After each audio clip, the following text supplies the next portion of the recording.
पृथ्वीको 71% भूभाग समुद्रले ढाकेको छ, जसले आफूभित्र असीमित रहस्य लुकाएर राखेको छ।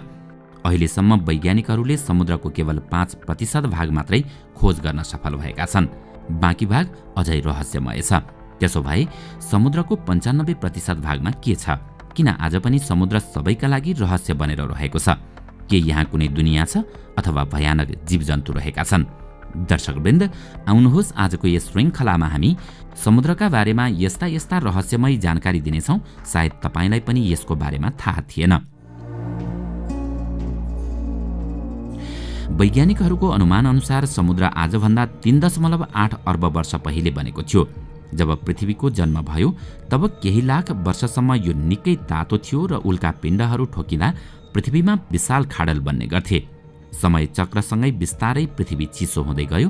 फेरि पृथ्वीमा एउटा यस्तो समय आयो जति बेला पृथ्वीको तापक्रम निश्चित बिन्दुमा पुग्यो, जसले गर्दा पृथ्वीका तीनै हिउँहरू तात्न गई बादल बन्यो र सयौं वर्षसम्म निरन्तर मुसलधारे वर्षा भइरह्यो।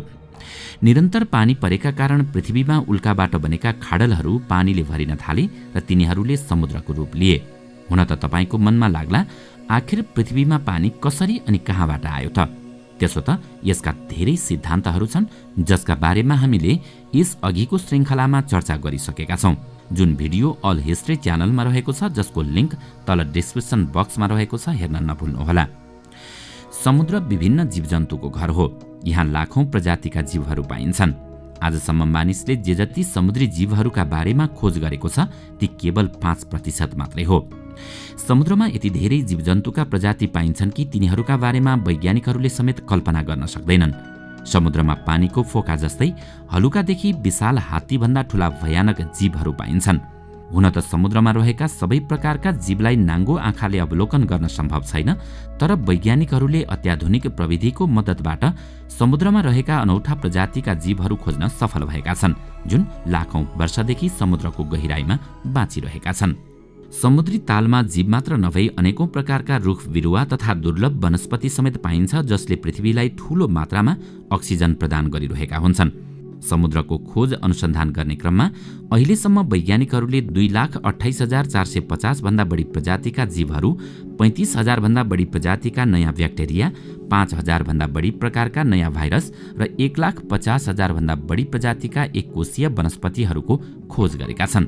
अब तपाईँ यसबाट सजिलै अनुमान लगाउन सक्नुहुन्छ, मात्र समुद्रको 5% भाग खोज अनुसन्धान गर्दा यति धेरै जीवजन्तु र वनस्पति पत्ता लागेका छन् भने यदि पृथ्वीको पुरै 71% समुद्री भागमा खोज अनुसन्धान गर्ने हो भने के कस्ता ब्याक्टेरिया, भाइरस अनि जीवजन्तु पाइन्छन् होला?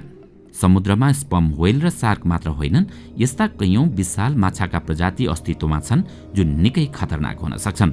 वैज्ञानिकहरूका अनुसार समुद्रको भित्री तलमा ड्रागन जस्तो देखिने विशाल प्रजातिको माछा लगायत अन्य खतरनाक माछा समेत पाइन्छ।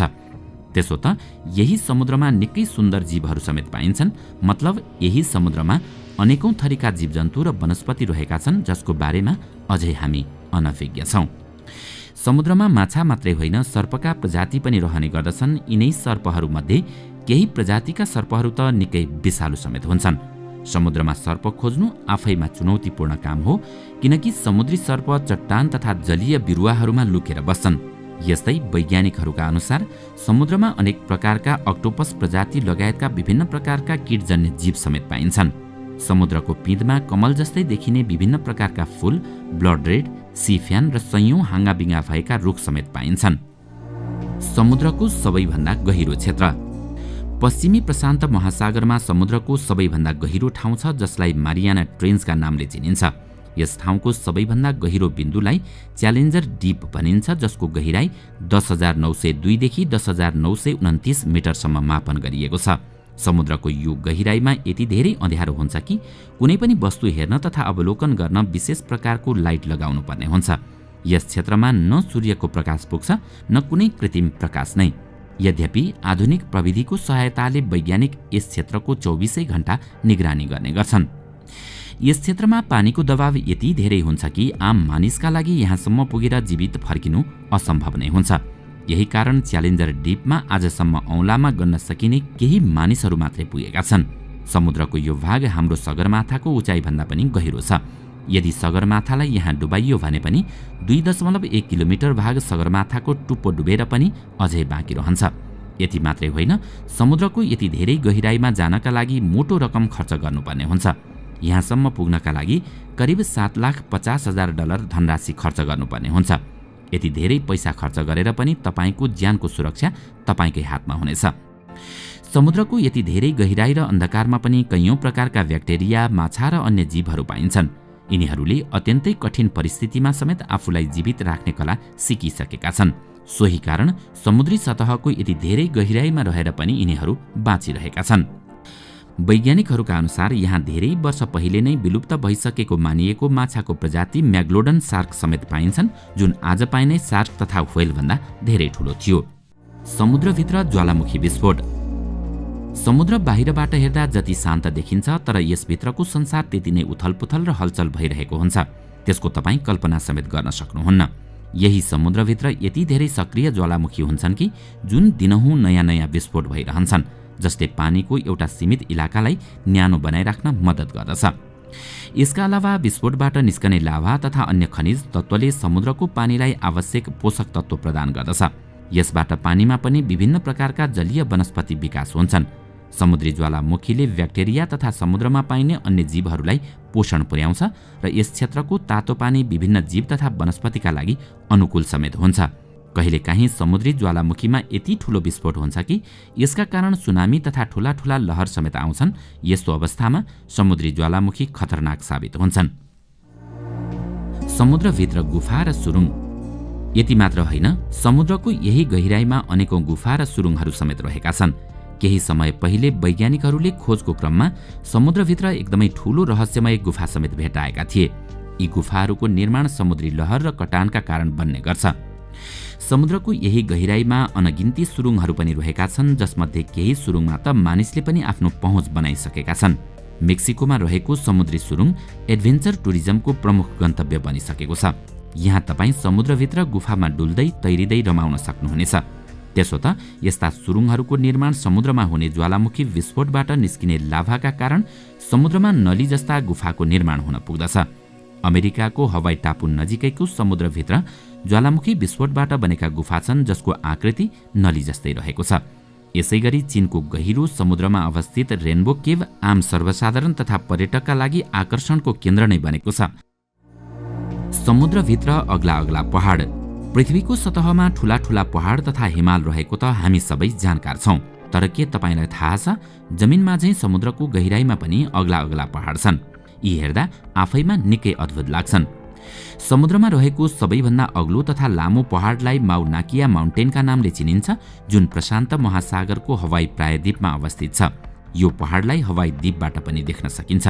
यो पानीमाथि तैरिरहेको जस्तै देखिन्छ, तर यो पहाडको जति भाग जमिनमाथि छ त्यति नै हिस्सा समुद्रमा डुबेको छ। यदि माउनाकिया माउन्टेन जमिनमा हुन्थ्यो भने पृथ्वीको सबैभन्दा अग्लो हिमालको ताज त्यसैले पहिरिन्थ्यो।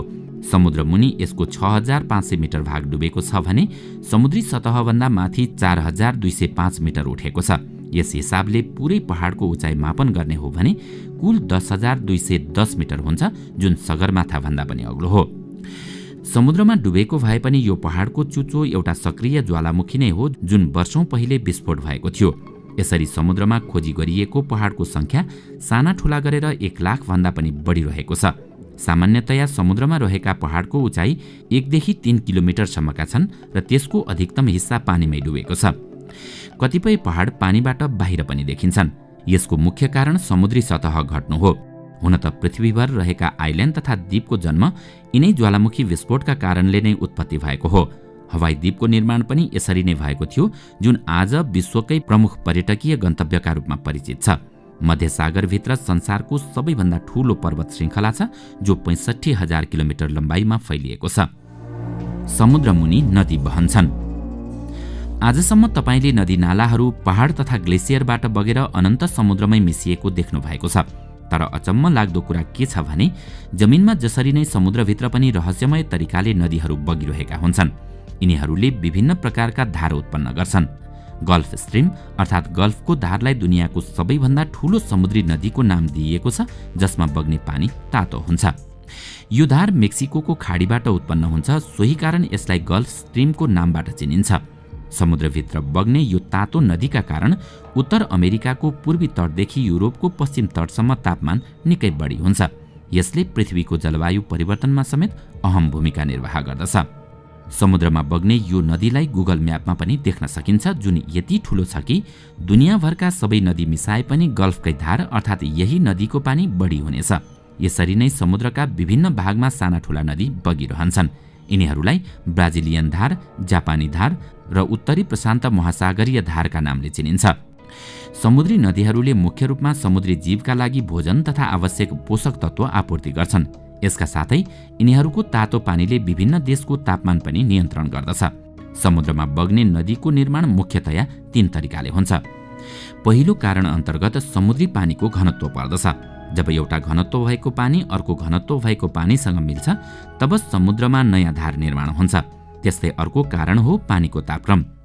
जब तातो र चिसो पानीको मिलन हुन्छ, तब समुद्रमा नदीको निर्माण हुन पुग्छ। यस्तो हुँदा समुद्रमा अलग अलग धार निर्माण हुन्छ। यस्तै तेस्रो कारण अन्तर्गत पृथ्वीको घुम्ने गतिलाई मानिन्छ। यसबाट पनि फरक फरक दिशामा गल्फका धारहरू निर्माण हुन पुग्छन्। पृथ्वी लगातार आफ्नो कक्षामा घुमिरहन्छ, जसको कारणले जमिनभित्र जम्मा भएको पानीमा कम्पन र हलचल हुन्छ। यही हलचलबाट साना साना धार उत्पन्न हुन्छन्, जसबाट ठूलो धार निर्माण भई नदी बग्न थाल्छ। दर्शकवृन्द, आजको श्रृङ्खला तपाईलाई कस्तो लाग्यो? हामीलाई कमेन्टमा अवश्य बताउनुहोला। साथै आजको श्रृङ्खला तपाईलाई राम्रो लाग्यो भने लाइक तथा शेयर गरी हाम्रो च्यानललाई सब्स्क्राइब गर्न नभुल्नुहोला र साथमा रहेको बेल आइकन पनि थिच्नुहोस्, ताकि हामीले अपलोड गर्ने नयाँ भिडियोको जानकारी सबैभन्दा पहिला तपाईलाई प्राप्त होस्। आजका लागि यति नै। अर्को भिडियोमा अझै रोचक तथ्य लिएर आउने नै छौँ। तबसम्मका लागि बिदा दिनुहोस्। नमस्कार।